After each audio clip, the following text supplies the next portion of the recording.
Following a several years-long break because of the COVID-19 pandemic, the Vatican Observatory Summer School is welcoming students back this week. 24 college and graduate school-level students were selected. They hail from 20 countries around the world. The school meets for 1 month every 2 years. The last session was canceled because of the pandemic.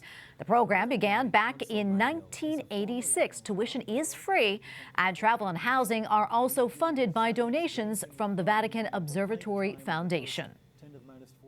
We go now to Chris Graney, astronomer and historian with the Vatican Observatory. Chris, great to see you as always. Can you tell us more about the summer school and also how it will look post-pandemic? Well, the post-pandemic, what we're most excited about is that it will look at all. In other words, it will exist. The summer school ran every 2 years from 1986 up to 2018. And this is the first one since 2018, and it's going to be back to normal. They've got a really interesting list of activities, lots of science, but also fun stuff. They're going to go to the beach. They're going to have an audience with Pope Francis, if all goes according to schedule.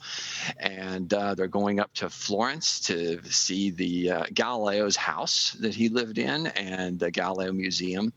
And, they stay in a cool hotel that's just, if you could set a golf tee up on the roof and hit a golf ball over into the Papal Gardens from it. So, post-pandemic, it's back to the good way it was, I think. Yeah, it's so exciting. Where do these students come from? And can you tell us the selection process?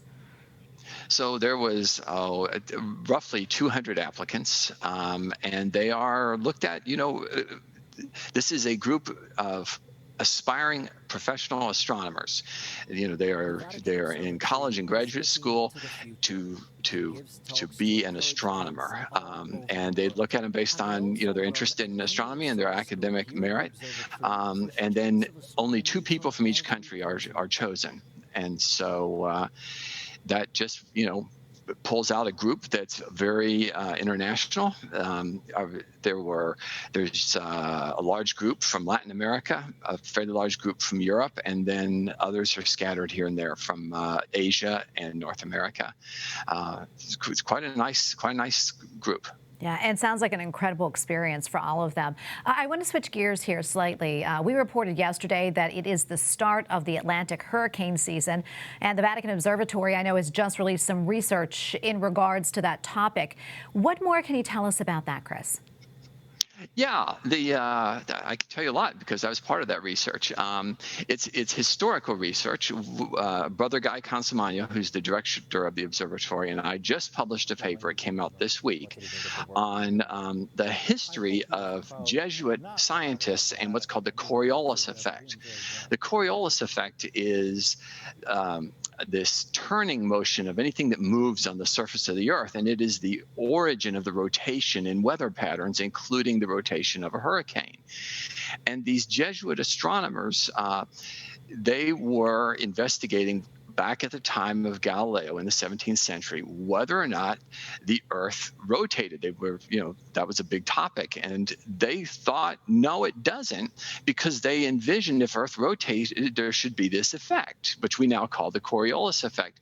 They could not detect that effect, and they were envisioning it happening in cannonballs being fired. That if you shot a cannon and the Earth rotated, because the ground moves slower up by the poles than it does down by the equator, this should cause a deflection of the flight of a cannonball. And they're like, well, we don't see this happening, so the Earth's not rotating. And that was part of the general debate on the motion of the Earth.